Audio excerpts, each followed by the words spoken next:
The Art of Public Speaking by Dale Carnegie. There is a strange sensation often experienced in the presence of an audience. It may proceed from the gaze of many eyes that turn upon the speaker, especially if he permits himself to steadily return the gaze. Most speakers have been conscious of this in a nameless thrill, a real something pervading the atmosphere, tangible, evanescent, indescribable.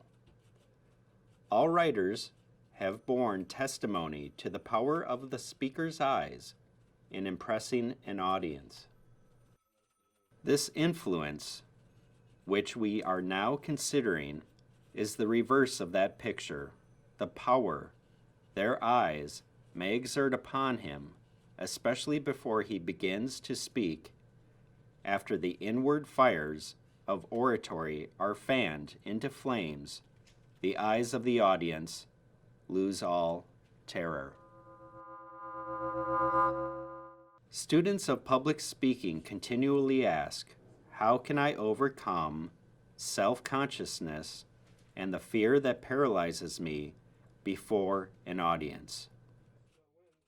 Did you ever notice in looking from a train window that some horses feed near the track and never even pause to look up at the thundering cars, while just ahead of the next railroad crossing, a farmer's wife will be nervously trying to quiet her scared horse as the train goes by? How would you cure a horse that is afraid of cars? Graze him in a backwoods lot where he would never see steam engines or automobiles? Or drive or pasture him where he would frequently see the machines? Apply horse sense to ridding yourself of self-consciousness and fear. Face an audience as frequently as you can, and you will soon stop shying. You can never attain freedom from stage fright by reading a treatise. A book may give you excellent suggestions on how best to conduct yourself in the water, but sooner or later, you must get wet. Perhaps even strangle and be half scared to death. There are a great many wetless bathing suits worn at the seashore, but no one ever learns to swim in them. To plunge is the only way.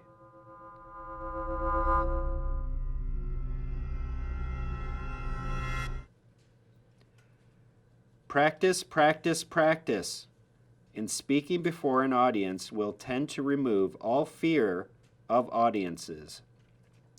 Just as practice in swimming will lead to confidence and facility in the water, you must learn to speak by speaking. The Apostle Paul tells us that every man must work out his own salvation.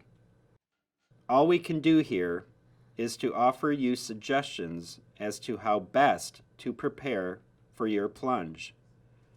The real plunge no one can take for you.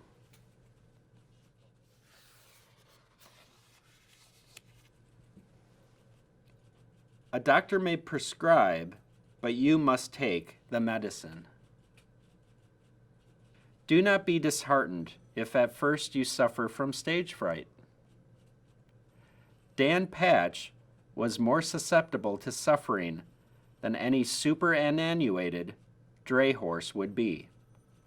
It never hurts a fool to appear before an audience, for his capacity is not a capacity for feeling. A blow that would kill a civilized man soon heals on stage. The higher we go in the scale of life, the greater is the capacity for suffering.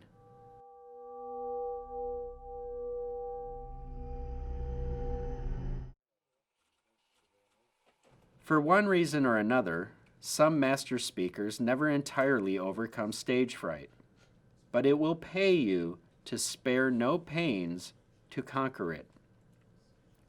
Daniel Webster failed in his first appearance and had to take his seat without finishing his speech because he was nervous. Gladstone was often troubled with self-consciousness in the beginning of an address. Beecher was always perturbed before talking in public.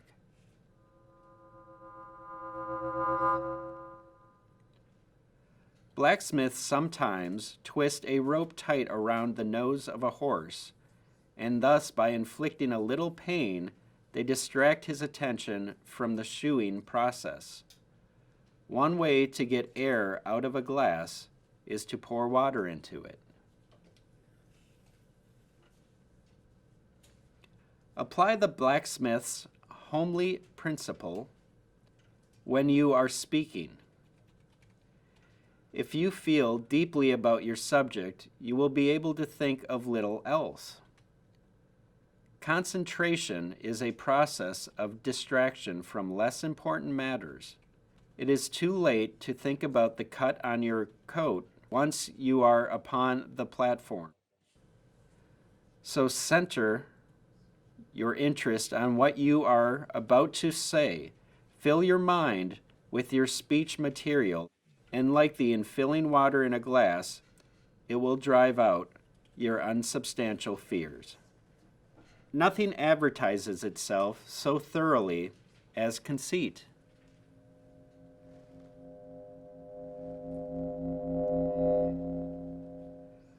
One may be so full of oneself as to be empty.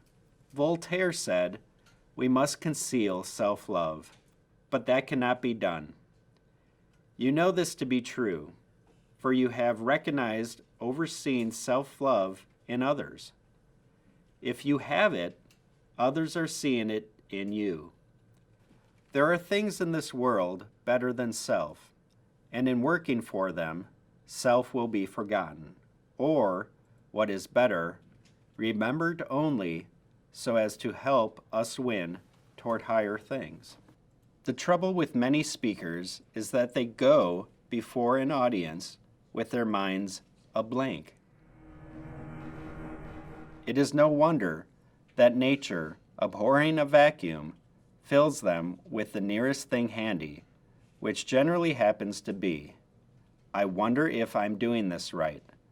How does my hair look?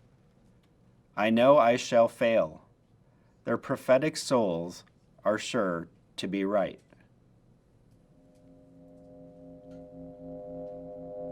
It is not enough to be absorbed by your subject. To acquire self-confidence, you must have something in which to be confident. If you go before an audience without any preparation or previous knowledge of your subject, you ought to be self-conscious. You ought to be ashamed to steal the time of your audience. Prepare yourself. Know what you are going to talk about, and in general, how you are going to say it. Have the first few sentences worked out completely so that you may not be troubled in the beginning to find words. Know your subject better than your hearers know it, and you have nothing to fear. Let your bearing be modestly confident, but most of all, modestly confident within. Overconfidence is bad, but to tolerate premonitions of failure is worse. For a bold man may win attention by his very bearing, while a rabbit-hearted coward invites disaster.